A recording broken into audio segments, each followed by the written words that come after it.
kailangan. Tamad ka naman, pwedeng baguhin mo yan. Kakasilpon mo yan. Huwag mong hahayaan ang attitude na yan. Panahon na naman, tayo na at pagbasa. Dalihan mo hanggat wala pang kontra knowledge. Daling makuha, diba? Kaya walang rason kung ayaw mo umasa. Tayo, buksan mo na ang mga libro. Samahan mo ako, meron kang matutunan. Kung wala kang magawa, halika at pagbasa. Atin ang suriin kung gusto mong malaman. Tara ng pagbasa para may depensa. Di ka awa kung delikado pag-usapan. Dali na, tayo na at magbasa.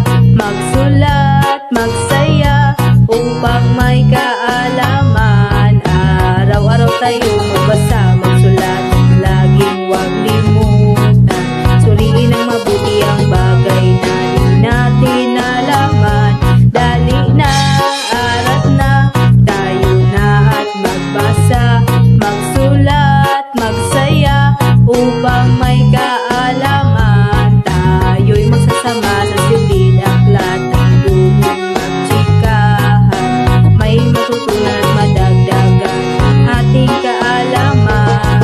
Itabi ang cellphone, narito ang libro. Buksan ang pahina, huwag ka na nga papalag. Para sa'yo ang bagay na ito, ang iyong knowledge habang buhay na yan. Kung sa umpisa, ayaw mo na magbasa, paano na kaya ang hinahangad mo tagumpay? Buko sa bagay na may matutunan, huwag sa bagay dulot sa iyong kabubuhan.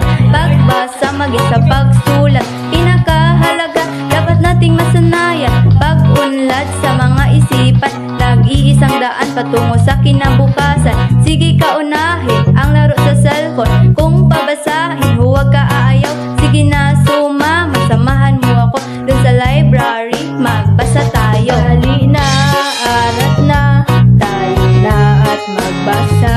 Magsulat, magsaya, upang may kaalaman. Araw-araw tayo